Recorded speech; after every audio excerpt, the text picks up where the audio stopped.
Bu bölümde oyun dünyasında büyük beklentilerle çıkıp ardından adeta bir görüş ayrılığı fırtınası koparan Arknights Enfield'ı konuşacağız. Evet. Elimizde oyunu hem göklere çıkaran hem de yerin dibine sokan 4 farklı oldukça detaylı inceleme yazısı var. Hı hı. Amacımız da bu kaynakları kullanarak sizin için bu karmaşık tabloyu netleştirmek. Yani bu oyun neden bazıları için türünün en iddialı örneğiyken diğerleri için içi boş bir hayal kırıklığı oldu. Bu gerçekten de çok ilginç bir vaka. Çünkü normalde bir oyun ya genel olarak sevilir ya sevilmez. Hani ortası bulunur. Evet, bir konsensus olur genelde. Aynen.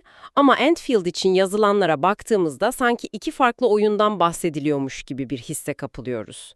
İşin özü oyunun inanılmaz hırslı bir proje olmasında yatıyor aslında. Hırslı derken, Şöyle ki aksiyon rol yapma, Factorio gibi fabrika simülasyonu, açık dünya keşfi, hatta kule savunma. Bütün bu türleri tek bir potada eritmeye çalışıyor. Kaynakların bize gösterdiği de tam olarak bu.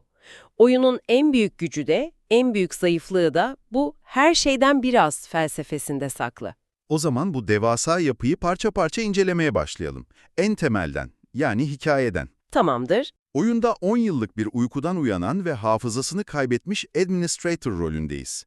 Talos 2 adlı tehlikeli bir gezegende hem kolonileşme sürecine liderlik ediyor hem de Aggelloy denen yaratıklarla savaşıyoruz. Dürüst olmak gerekirse bu başlangıç bana düzinelerce başka oyunu hatırlattı. Kesinlikle standart bir başlangıç ve ilk fikir ayrılığı da tam olarak burada ortaya çıkıyor. Öyle mi? Tabii bir yanda CG Magazine gibi bu standart başlangıcın ardından hikayenin şaşırtıcı derecede genişlediğini ve büyük bütçeli RPG'larla kapışacak bir derinliğe ulaştığını söyleyen bir kaynak var. Vay canına. Onlara göre anlatı, küçük çatışmalardan başlayıp gezegeni tehdit eden komplolara ustaca evriliyor. Ama diğer yanda, mesela The Gamer'daki incelemede konsept ilginç bulunsa da hikayenin klişe, kötü adam anlatıları ve bitmek bilmeyen diyaloglarla boğulduğu belirtiliyor. Bu diyalog yoğunluğu neredeyse tüm kaynakların şikayet ettiği bir konu sanırım. Evet. Ama beni asıl şaşırtan hepsinin ortak olarak belirttiği başka bir nokta var. Oyundaki hemen hemen her karakterin siz daha birinci seviyedeyken ve hiçbir şey hatırlamazken bile size bir tanrıymışsınız gibi davranması. Sürekli ne kadar harika, ne kadar efsanevi olduğunuzu söylüyorlar. Evet, evet. Bu çok garip bir durum değil mi? Yani daha oyuna başlar başlamaz, hiçbir şey yapmadan herkes size tapıyor. Bu oyuncunun bir şeyler başarma hissini en başından baltalamaz mı? Tam olarak öyle. Bu durum anlatısal bir kopukluk yaratıyor. Bir eleştirmen çok yerinde bir soru soruyor. Madem bu karakter bu kadar efsaneviydi, 10 yıl boyunca onun yerini dolduracak kimse çıkmadı mı? Çok iyi soru. Oyuncu olarak hikayede bir ağırlığınızın olması, kararlarınızla o saygıyı kazanmanız beklenir. Ama oyun o ağırlığı ve saygıyı size en başından hak etmediğiniz bir şekilde verince her şey biraz yapay hissettirmeye başlıyor. Anladım. Hikayenin size vaat ettiği güç fantazisi daha en başta anlamsızlaşıyor. Bu güç fantezisi konusu ilginç. Çünkü oyuncunun kendini güçlü hissetmesi gerekiyor. Peki bu güç hissi hikayeden asıl oynanışa, yani savaş sistemine de yansıyor mu? Çünkü asıl fırtına burada kopuyor gibi görünüyor. Mükemmel bir geçiş çünkü kaynaklardaki en keskin ayrım tam da bu noktada. Önce mekaniği anlatalım. 4 kişilik takımlarla gerçek zamanlı savaşıyorsunuz. Tamam. Tüm takım ortak bir yetenek puanı barına yani SP'yi paylaşıyor. Basit kombolar, mükemmel zamanlamalı kaçınma hareketleri ve düşmanları sersemletip büyük hasar verme üzerine kurulu, kağıt üzerinde akıcı bir sistem hedeflenmiş. Kağıt üzerinde diyorsun çünkü pratikte durum farklı anlaşılan. Hem de nasıl?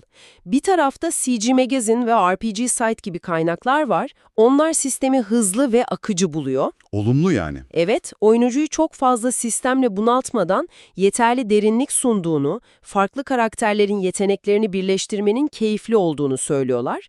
Ama madalyonun diğer yüzü kapkaranlık. The Gamer'dan gelen eleştiriyi okudum ve inanılmaz sertti. Savaşların son derece sıkıcı ve tam bir angarya olduğunu, düşmanların da adeta birer hasar süngeri olduğunu söylüyorlar.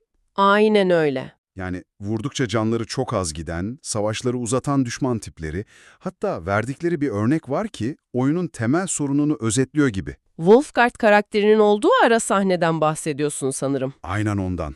Bir ara sahnede Wolfguard adındaki karakter tek bir kılıç darbesiyle bir sürü düşmanı biçiyor. Eleştirmen de diyor ki, peki ben neden aynı düşmana 400 kere vurmak zorundayım? İşte bu, evet. Bu inanılmaz bir kopukluk. Yani oyun sana bir ara sahnede bak ne kadar güçlüsün diyor ama sonra oynanışta bu gücü tamamen elinden alıyor. Bu oyuncuyla alay etmek gibi bir şey. Bu hasar süngeri tasarımı endüstride sıkça gördüğümüz bir taktik aslında.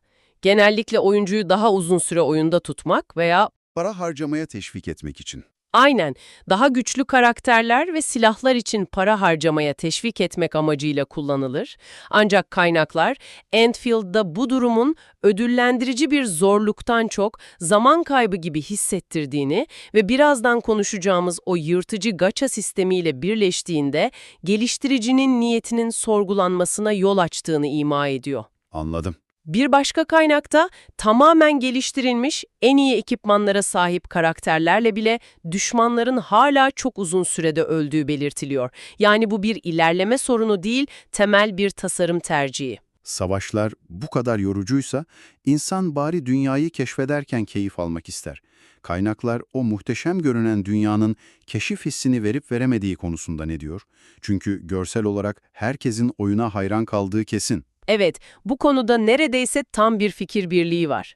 Oyunun anime estetiğiyle birleşen dünyası görsel bir şölen sunuyor.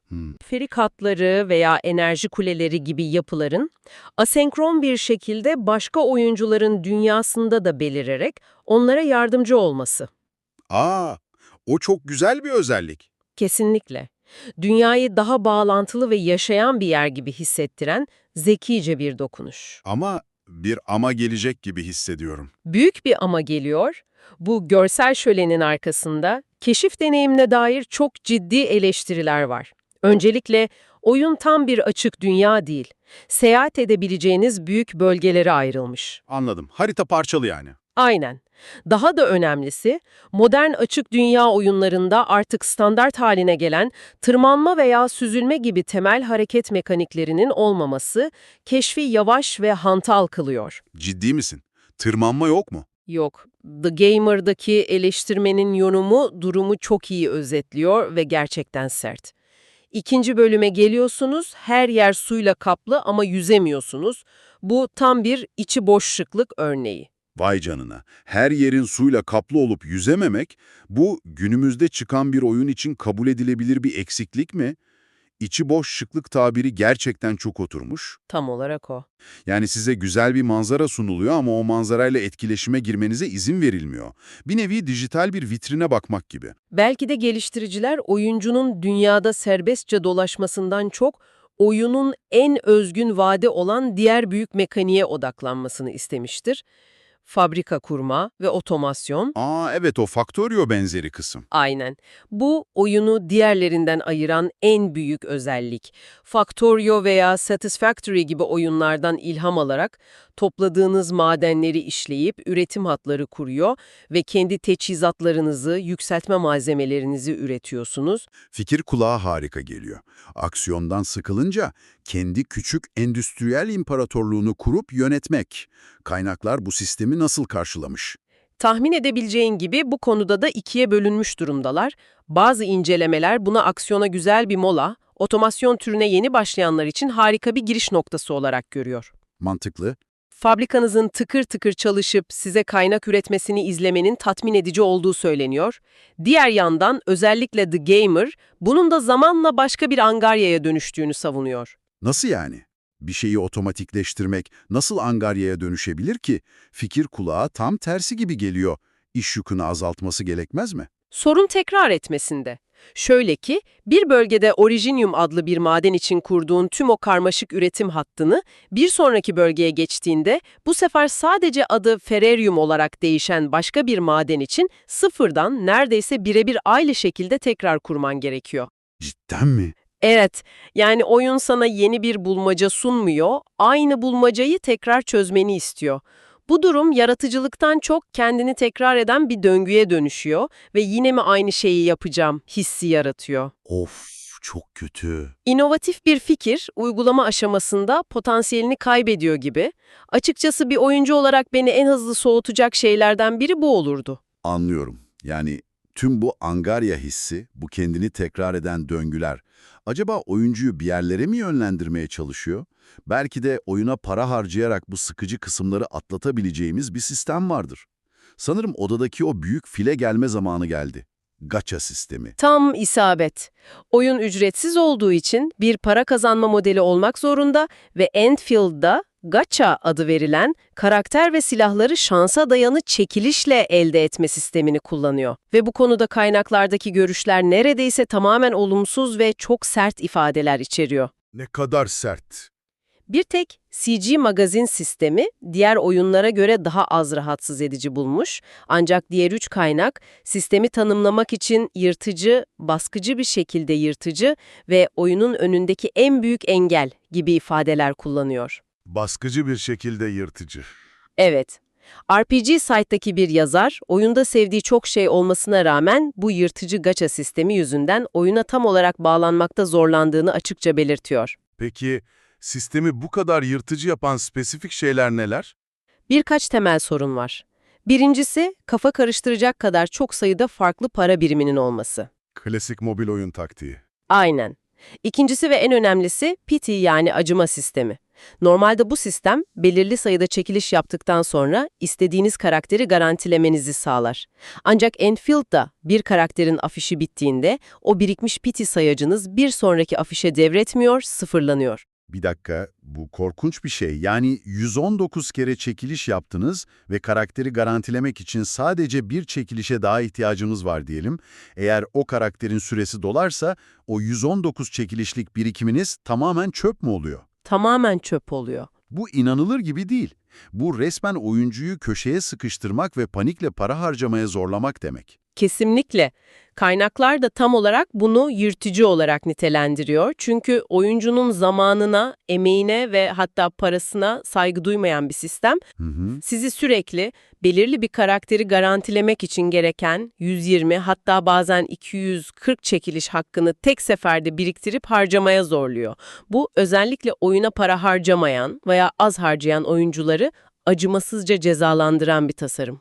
Anladım. Ve bu sistem, oyundaki o angarya olarak nitelendirilen savaş ve fabrika döngüleriyle birleşince niyetinin ne olduğu konusunda ciddi şüpheler uyandırıyor. Tüm bu parçaları birleştirdiğimizde resim netleşmeye başlıyor. Bir yanda müthiş derecede hırslı ve görsel olarak muhteşem olarak tanımlanan, devrim yaratma potansiyeli taşıyan bir oyun, diğer yanda ise sıkıcı savaşları, hantal keşfi ve oyuncuyu sömüren para sistemiyle içi boş bir şıklık ve harcanmış bir potansiyel olarak görülen bir yapım. Bu farklı yorumların temel sebebi, bir oyuncu olarak sizin bir oyunda neye değer verdiğinizle ilgili. Eğer sizin için önemli olan yaratıcı konseptler, farklı türlerin cüretkar bir şekilde bir araya getirilmesi ve görsel kalite ise Arknights, Enfield'dan etkilenebilirsiniz. Ama önceliğiniz akıcı ve ödüllendirici bir oynanış döngüsü, adil bir ilerleme sistemi ve harcadığınız zamanın karşılığını almaksa, oyun büyük bir hayal kırıklığına dönüşebilir. Hardcore Gamer'daki bir inceleme, oyunu aynı anda milyonlarca farklı yöne giden devasa bir kütle olarak tanımlıyor ve bu durumun hem en büyük gücü hem de en büyük zayıflığı olduğunu söylüyor. Tüm bu ciddi eleştirilerin arasında bir eleştirmenin fark ettiği komik bir detay var. Adeta oyunun bu karmaşık ruh halini özetliyor. CG Magazine'de bahsedilmişti. Evet. Bir ara sahnede karakterlerden biri şaşkınlıkla gözlüğünü çıkarıyor ve altından bir gözlük daha çıkıyor. Evet, onu okumuştum. Çok absürt bir an. Eleştirmen başta bunun bir hata, bir bug olduğunu sanmış ama oyunu son halinde de bu sahnenin kalmasıyla bunun kasıtlı bir şaka olduğuna ikna olmuş. Hatta. Bazen kasıtlı olarak komik ama her zaman biraz fazla karmaşık ve ne yapmaya çalıştığı tam olarak anlaşılamayan bir yapısı var. Çok doğru bir özet. O gözlük şakası oyunun kendisi gibi. İddialı, tuhaf ve ne anlama geldiğinden tam emin olamıyorsun. Sonuç olarak Arknights Enfield hakkındaki kaynaklar bize iki farklı tablo sunuyor. Bir tarafta yenilikçi fikirlerle dolu görsel bir şölen sunan, ancak sıkıcı savaşları ve acımasız para sistemiyle kendi potansiyelini baltalayan bir oyun. Hı hı. Diğer tarafta ise türün sınırlarını zorlayan derin ve karmaşık bir deneyim vaadi. Bırakacağımız düşünce şu: bir video oyunu bu kadar çok farklı ve birbiriyle alakasız görünen mekaniği bir araya getirmeye çalıştığında bu durum onu daha zengin ve özgün mü kılar, yoksa kendi temel kimliğini kaybetmesine, her şeyden biraz olup hiçbir şey tam olamamasına mı yol açar? Güzel soru. Bir yapım aynı anda hem türünün en iyilerinden biri hem de büyük bir hayal kırıklığı olabilir mi? Kaynaklara göre cevap evet, ve bu sorunun sizin için cevabı belki de bir oyuncu olarak bir oyunda ne aradığınıza bağlıdır.